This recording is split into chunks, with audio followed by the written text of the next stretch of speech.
Recently, for many different reasons, Lesley decided it was time to go back to basics and practice what she preaches in the decluttering world. Now, Lesley makes no secret of the fact that she loves clothes, but it was time to get real and start to dig deep with her decluttering. She learned a lot throughout the process, and today I'm going to find out how she decluttered 50 items from her wardrobe.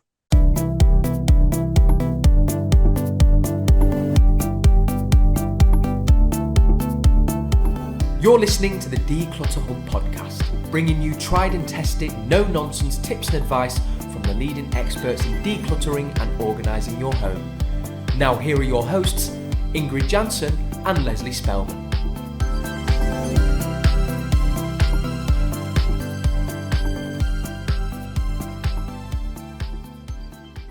Hello and welcome, listeners. I'm Ingrid. And I'm Lesley. If you're new to the Declutter Hub podcast, you're so welcome.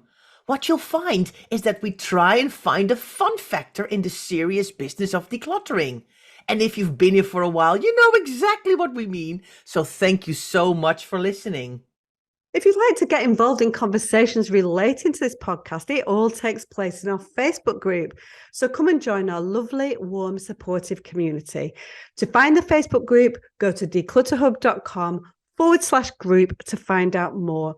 Or you can search for the Declutter Hub community on Facebook. Well, Lesley, I cannot wait for this podcast. I mean, you're coming clean. You're sharing all of your inner secrets and thoughts with, we share a lot on this podcast anyway, aren't we? But yes, 50 items. Well, that's a lot.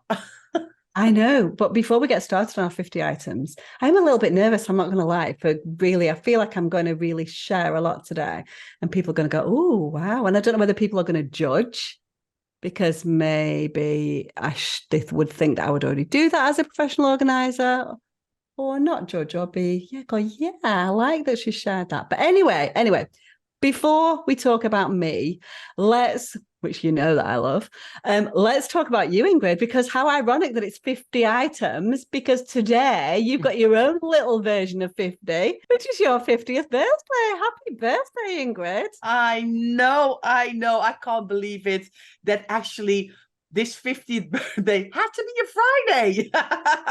Because yes, 50.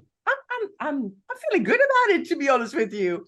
Yeah, wait till you're 55, then you won't feel good about it when you're nearly 60. Yeah, you're still in the throes of like big birthday. It's all about celebration and stuff like that. No, it's all right. I've been waiting for you to be 50. I wasn't quite sure about having a business partner in the 40s. I needed to be older, right? So she's more like me. So I'm delighted that you can't. Well, you're never going to catch up, are you? But at least we're both now in our 50s. Yeah, I know. Which is good in some ways.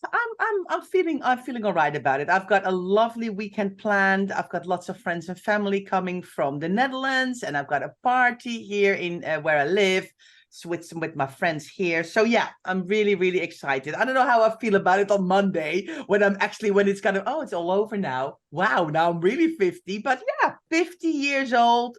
50 items from your wardrobe, Lesley. I mean, that 50-50. Anyway. Exactly. So what happened? Why did you just kind of go, I got to do this? Have you been thinking about it for a while? Or was it something that came up? What happened? Yeah, I suppose I need to go back a few steps. And so we talk about the fact that I make no secret of the fact that I love clothes. And so I'm not really a shopper, if truth be known.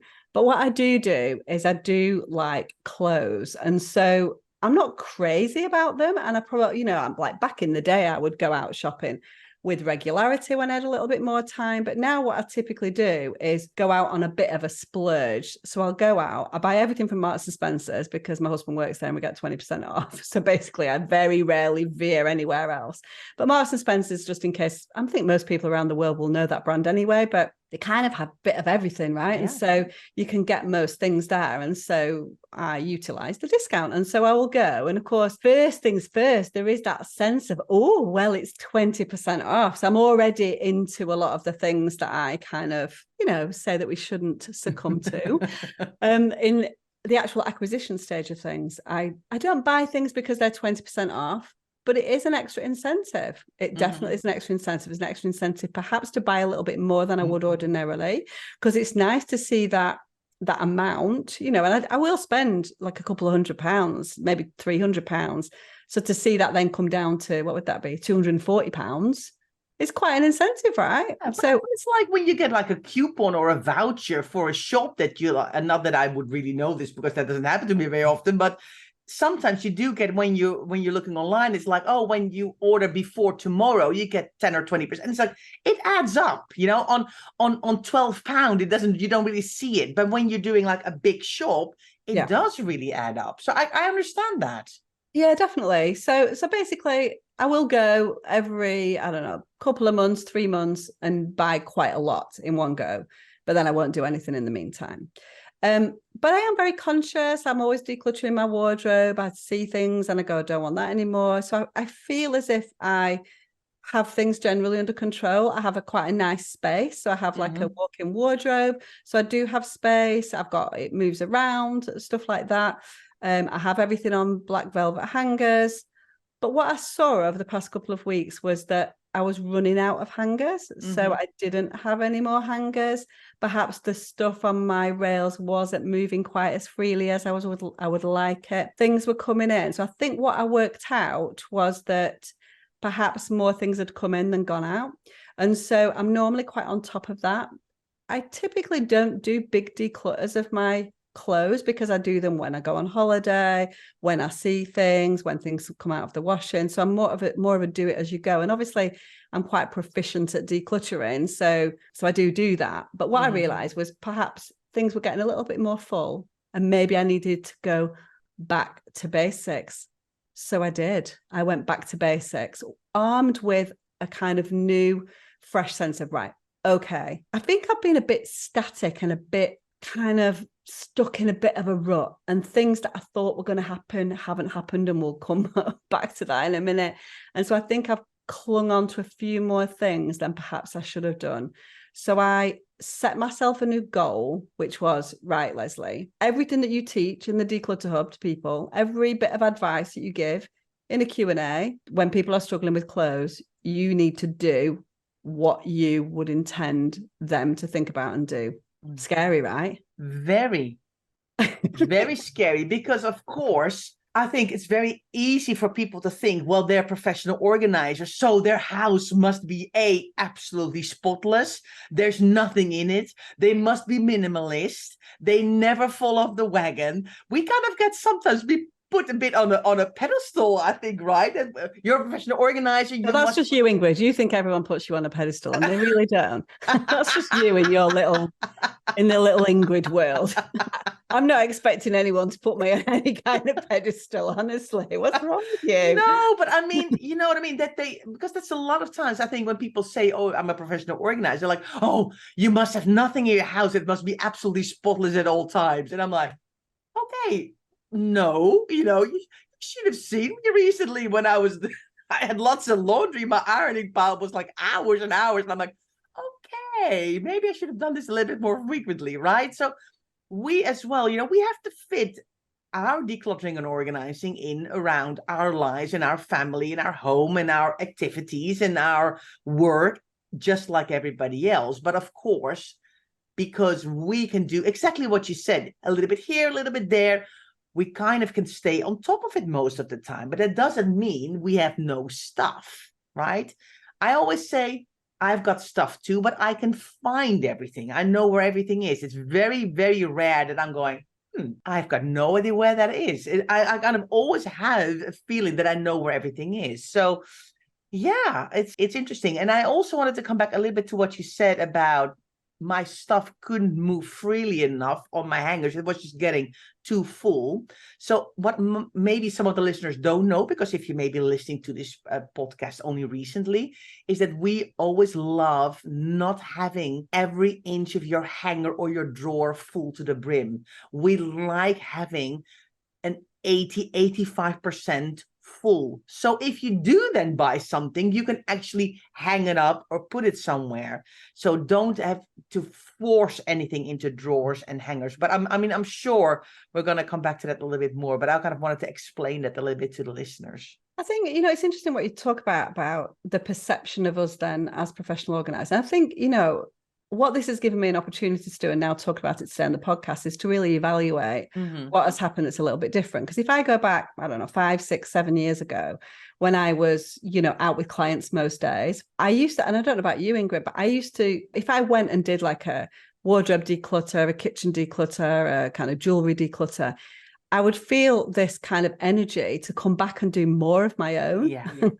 And so I would kind of do that during the day and then go, oh, do you know what? It's about time. I've not done that for a while. I need to go back. So there's this kind of ongoing energy that, and I don't know whether that's because I'm not as energetic anymore because I'm a little bit older, or whether it's because I've not got that kind of daily kind of, oh, that looks really good and I'd like mine to look like that, which is kind of, I don't know where that came from really, but I bet you did the same. And I know a lot of professional organisers definitely get that feeling of, I've seen this transformation and now it's time for me to go and sort of tackle my own. Yeah. And so I want to keep it in perspective, as you say. So there's not really any problem. I could have left my wardrobe completely as it is. I could get everything is away. It's fairly orderly.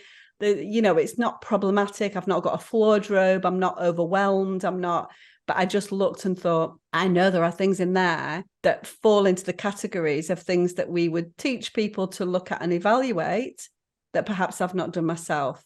And I think, certainly in terms of evaluating where I've come from, I think there's a little bit of that I'm not getting that kind of sort of surge of enthusiasm for doing it.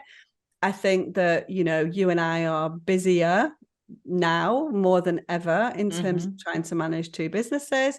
And so I think time plays a part in that, and that can't be an excuse, but I think it's an explanation as to perhaps why I'm not quite as much on top of it as I have been in the past. And I think that, moving as well from a job that was very physical into one that is quite sedentary, sitting at our computers all day, has meant that there's been quite a shift in what I do. And certainly, and I'm going to be really honest, I'm going to talk about this in terms of weight and what that represents over the past few years. And so it was time.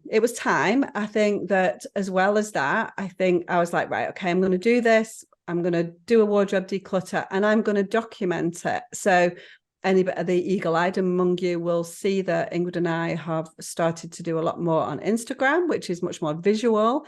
And so we've always had loads of sort of show rounds and things like that of the way that we do things in our membership. So we have lots of kind of explanatory videos. Instagram is a completely different beast. It's much more sped up and kind of 15 seconds of activity. But I made sure that I was going to film it. There's no voiceover or anything like that, so it's all going to be very sped up.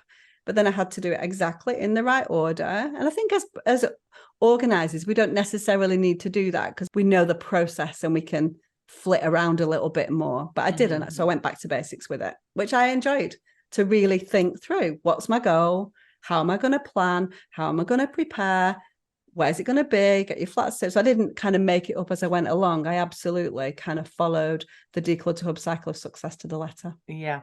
And for those of you who are listening and want to know more about the cycle of success, we've done a podcast about it and I will put it in the show notes. So if you're like, oh, this cycle of success sounds interesting, I need to have a plan too. And I need to know what my goals are and all those things that are involved in the cycle of success. I'll link it in the show notes. So you did good. I mean, you did 50, it might not have been 50 exactly. It might have been 49 or 51, but you did 50 items, which is really, really good, isn't it? Yeah, definitely. And it took me. And so, of course, I am, I can be speedy. Some of the decisions are very, very easy for me to make. Some of them were a little bit harder. So I spent some time on the harder decisions, but it took me in total. And I was filming. So I was like moving tripods around and lights and all that kind of stuff as well. It took me an hour and a half to do all my tops and blouses, all my dresses and jumpsuits and all my trousers and skirts. I didn't tackle my jackets, I didn't tackle my shoes, and I didn't tackle my drawers. So that's the amount of time that it took. I would have no expectation that anybody else could do that in that amount of time, because all of those emotions and thoughts are not as readily available to you as they are to us. And the process and the speed at which we can work is obviously practiced over the years, right? So, I actually think people should spend longer than that doing it, but that's how long it took me, just to give people an idea. And of course, don't forget that your wardrobe is already categorized and organized and on the right hanger and in a flow.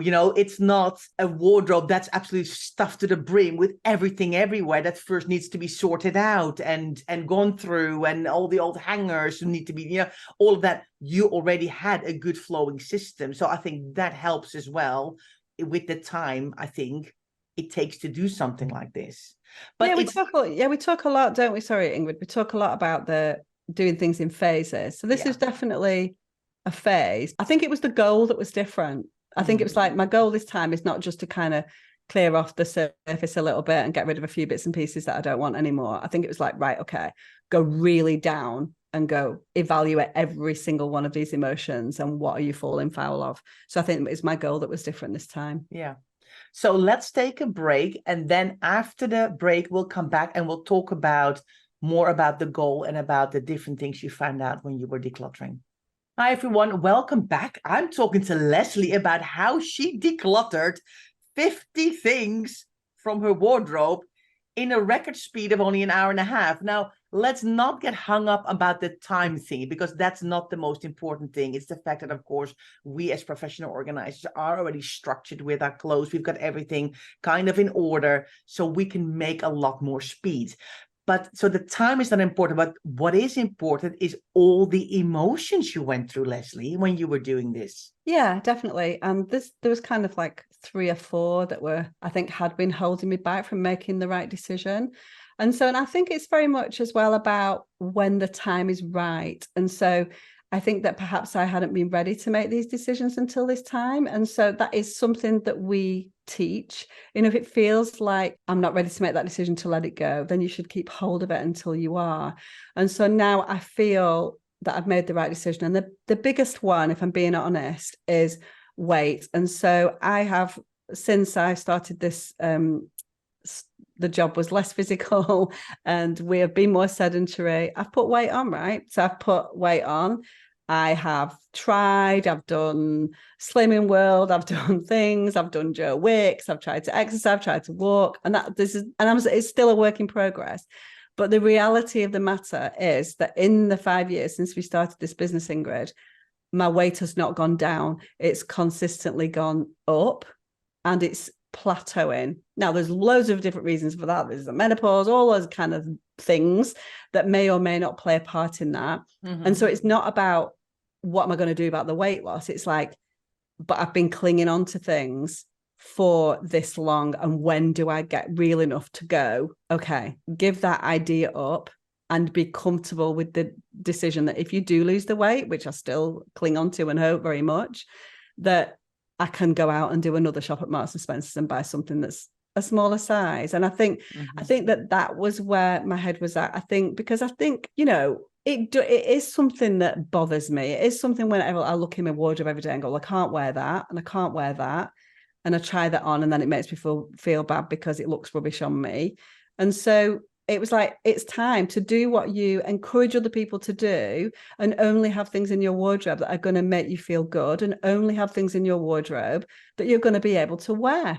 And so that was one of my first criteria, was like, it's time, Lesley, and you've got to let these things go and know that there isn't, and I'm lucky enough that I've got the opportunity and the option to go out there. And if I do want to switch up my wardrobe and, I do want to get rid of clothes that are too big in a couple of years, then that's available to me. So why then cling on to those ones that are too small? Yeah. And I think that I've been doing that for a little bit longer. I have got rid of a few bits and pieces along the way, but I think there was a few little things at the end just clinging on, in the hope that, but I really, really love that. And I would love to be able to get into that at some point. And weight's a big one, not for everybody, but for many, many people. And I think that, it was my time. I think that's the thing, is what I learned about it was not that you need to get rid of clothes if they're too big for you. That's not what or too small for you, or whichever way around it is, because it works both ways. But that there is a time, and it was my time to make that decision. And now I feel 100% confident with that decision. Yeah. So many of those 50 items, probably about 12, 13, 14 of those items were related to weight. Yeah. Big emotional barrier for people, especially people who fluctuate or people who are poorly and have a lot of changes in their weight as well. Can be a massive big barrier to decide what you're going to do with this item. But I think it's so right what you're saying. You have to be ready, because the thing is, everybody just always bandies around, if in doubt, throw it out. And we're like, no, don't do that. You have to be mentally ready yourself to stand behind this decision. Otherwise, you're going to regret the items you've let go of. And we're not saying that decluttering will be 100% perfect. You might have, out of the 50 things, in a while think, yeah, one or two of those things would have been really helpful now. But I mean, you can't change the past either. You have to step a little bit out of your comfort zone, don't you, when you're going through a decluttering project. But if your gut is telling you, I'm not sure if this is the right thing to let go, you need to keep it. You're just not ready to let it go, but you need to put it somewhere where you can see it, where you can test it out, where you can go, actually, I haven't not tried this on for a while. Let me try it on again now and see if I can fit it, or I still can't fit it, and let me now remake this decision. Yeah, definitely. No, I think it was an interesting one too. So why was it different now than it was before? Do you know what I mean? And maybe it was because I came with this renewed goal. I don't know whether it's just my time, whether I feel ready, but it's not easy. So and neither do we say it's easy, to be fair. So when we're talking about these things, we're never saying this is what you have to do. We're saying this is a tough emotional journey that you're going on, whether that's that things are too small or too big. And it's tough either way. And it is hard because you do have aspirations. And I think you almost feel sometimes, and there are many other examples of this kind of thing, where you're letting go to that aspirational feeling that you've got, that you're kind of giving up almost. There is a sense of that while you cling on to clothes that are a smaller size for you, that you're still holding that kind of idea that that's going to happen in your mind. I think I was kind of clinging on to that, and that's when I had to dig a little bit deeper for that realism to go a little bit further with it. So it was quite kind of interesting as to, it's, as I say, it's not something that I learned. It wasn't like, oh my word, this is like a thing that I've never experienced or wouldn't expect from somebody else. But it was just about the fact that it was the right time for me. Yeah. I think the other thing that, and it was all kind of related, was basically kind of related to that. One of the things, because of my kind of body shape and stuff, I think that one of the things that always, and you and I joke about this all the time, Ingrid's like, well, she's just going to have a dress on. Because I don't know, when I'm working, I don't have a dress on, right? So I've got a lot of tops and stuff like that we kind of wear online and all that kind of stuff. But a dress doesn't typically let me down. And so because I've kind of got quite short legs and because I've got a bit of a kind of jelly belly, a dress somehow for me feels like the most flattering thing. And everybody's got different body shapes and sizes, right? So there's going to be something different for everybody. So I feel that in my head, I feel like a dress doesn't typically let me down. So then I have a ridiculous amount of dresses. And so if I go out shopping, I'll always buy a dress, maybe 2 dresses. Do you know what I mean? For that reason, because I think that they are the most flattering thing on me for whatever reason. Might not be the case, but I think that in my head, that's what I think. And so what I realized, that I've got a ridiculous amount of dresses. And so I was like, that's too many dresses, Lesley, because you're never going to be able to wear all those dresses. And then we talk a lot about your go-to items, don't we?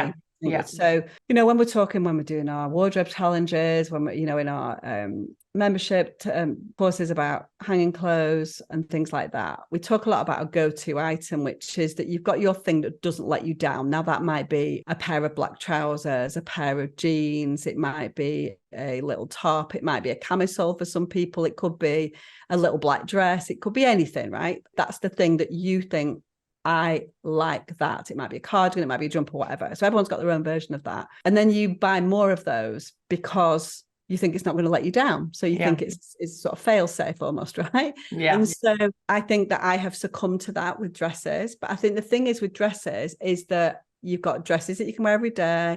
You've got dresses that you can wear on holiday. You've got dresses that you can wear around during the day. You've got dresses that you can wear out in a dressy way. You've got dresses that you might wear on a really elegant night out. So dresses for me cover a lot of different social occasions. But nevertheless, as I looked and evaluated in my wardrobe, and there was no, in my dresses, I've got a section for dresses, in my dresses section for my wardrobe, there was no flow at all. It was packed.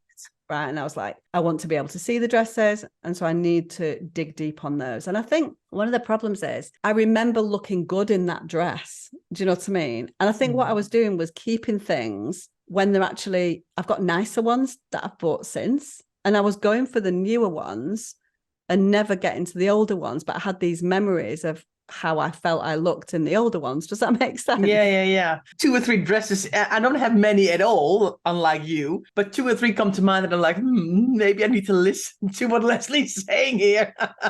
Same. I think, yeah. You wear them for a certain occasion that's special, or a fantastic night out that still makes you laugh when you see the pictures, or you felt like $1 million because also that day your hair was looking really good. You know what I mean? You're feeling in top form. So I think that all contributes to a special feeling that you have for certain types of clothing. Yeah, exactly. And I think there was a little bit of that. So a little bit of sort of sentimental attachment to things, a little bit of go-to item.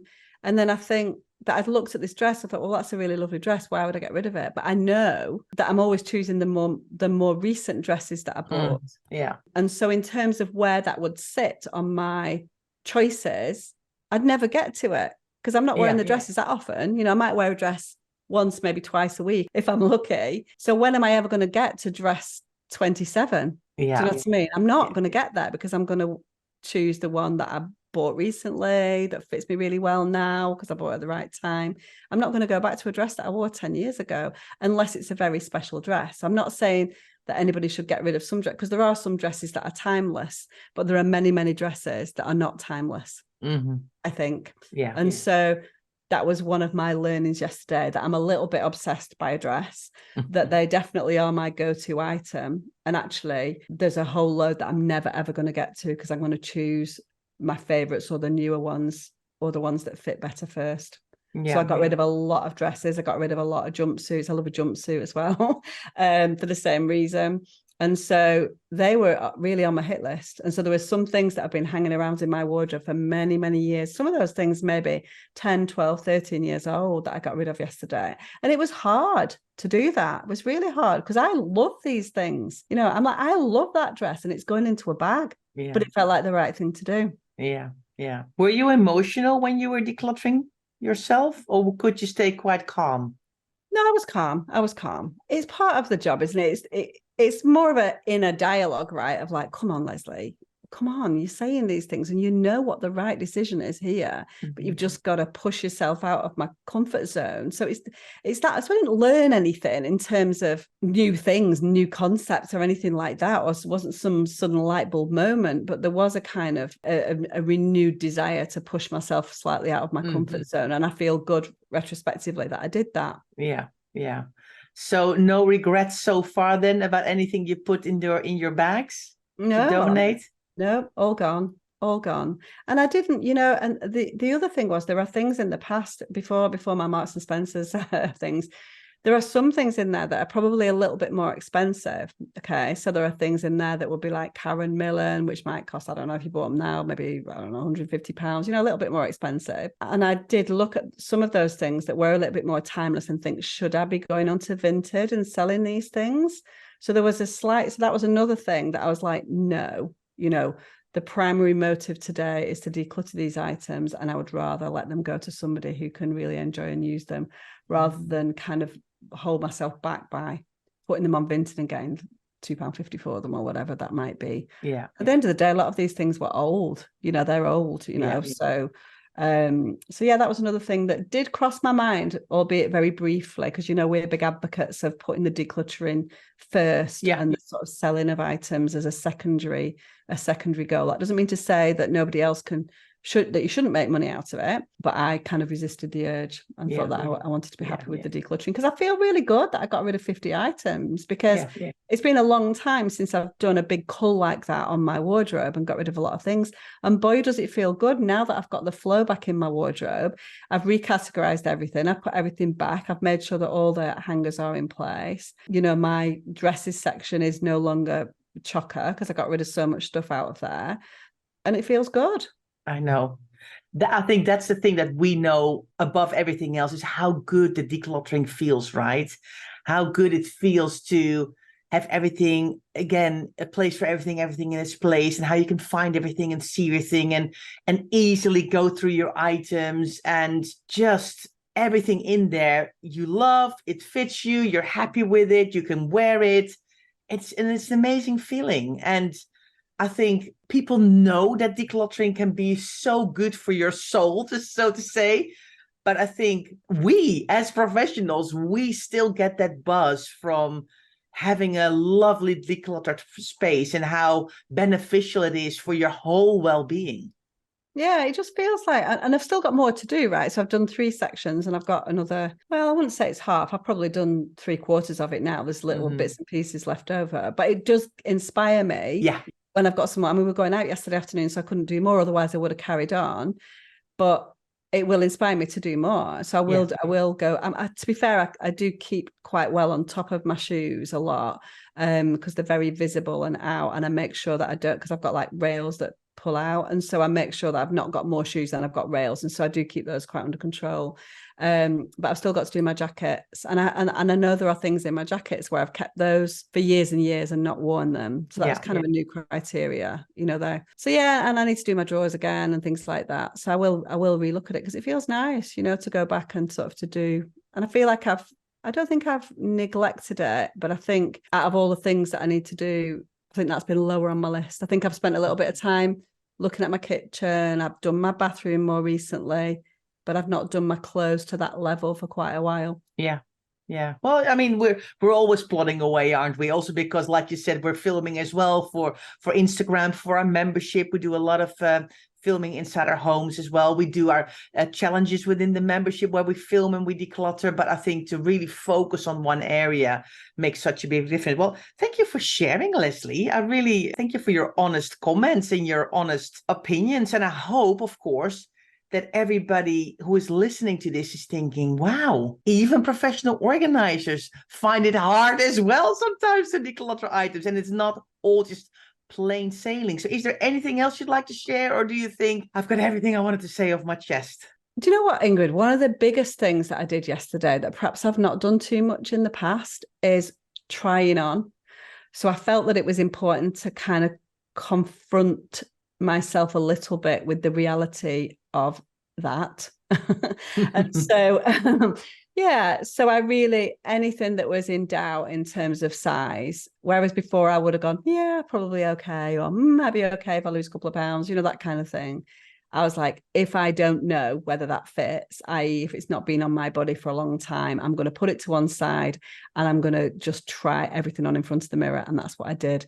So within my hour and a half, there's a trying on session, and it was mostly jeans, if I'm honest. Yeah.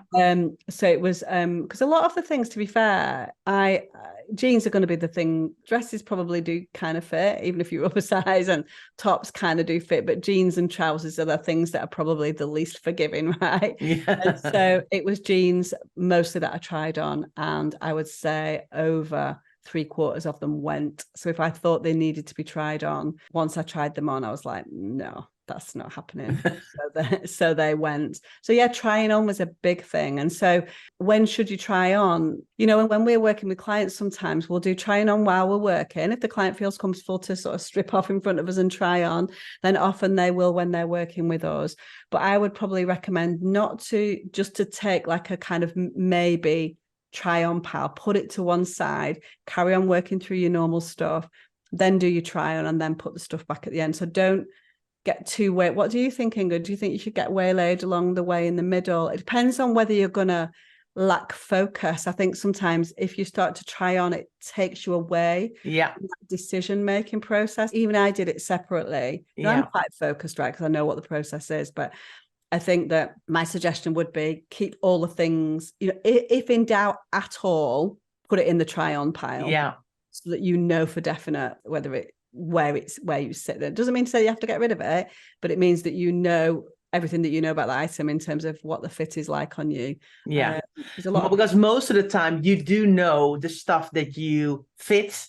Yes. You know the things, there's no chance I'm going to fit in that. But there's always just maybe 5 or 10 or 15 things you're like, I have no idea. It's been this long in my wardrobe, but I can't even remember the last time I wore this. I think I would put them in a separate pile when you kind of pick them out of your wardrobe and you start to categorize them. But I would not go, oh, here's one I might try. Let me try this on. I would make a trying on pile as well and then try them on in one go. Yeah. Definitely. And definitely make that part of the decluttering project. So that's definitely part of the finished stage, right? That's part of the decision making. It needs to happen on that day. It's not like, I'm going to leave those to one side and I'm going to try them all on at the weekend. That definitely needs to form part of that day's decluttering project, right? Yeah. And this is why as well, if you've got a lot of clothes and you're feeling very overwhelmed, this is why you need to break down these projects. Yes. And Lesley can do and dresses and tops and all of those things, but because she is already categorized and organized and she can do the trying on at the same time. If you're starting from scratch, then you have to go, okay, I'm just going to do my tops today and I'm going to do the 3 or 4 tops that I'm not sure if I'm going to try them on. And tomorrow I'm going to do my blouses and the day after I'm going to do my trousers and et cetera, et cetera. So you have to break it down. I did, you know what, Ingrid, I did still break it down because it's broken down like that in my wardrobe. So I did all of the cycle of success with my tops, put them all back, did all the cleaning, finished off, bagged things up, took the hangers out. Then I moved on to so it was almost like I didn't know how many of those things that I would do yesterday because I knew I was a little bit tight on time. And because of the filming and all that kind of stuff, I wasn't sure how long it was going to take me. But I definitely did it in 3 separate projects, even though it was one after the other. So I suppose the big lesson is that goals can be changed over time, and as you go through life and as you go through the different phases, then you can push yourself slightly more and slightly more and slightly more. And to really think about when it's the right time to make that decision. I feel completely in control of decisions that I made, and ultimately I do that knowing that, particularly with the weight thing that we were talking about. And I don't want to overstate that because, this is not a huge weight issue that I've got here, but it's pushed me up a size in clothes, right? So that's what it is. And that might be for some people, it might be 3 or 4 sizes, whatever. But it is a very real problem for a lot of people. But you've got to know when you feel comfortable to make that decision. Yeah. So we'll see. Yeah. Well, I'm sure that lots of people have absolutely loved listening to what you had to say about this, Lesley. And if you've been inspired, please let us know. Leave us a comment in the show notes. Email to us, share it in our Facebook group, or maybe you're like, actually, you know what? This has made me realize that I need to get cracking with my house and I need to do my wardrobes and then some. Come and check out our membership and find out how we can help you as well with decluttering your home, not only your wardrobes, but your whole house. So if you'd like to have more information about that, please email us on support@declutterhub.com.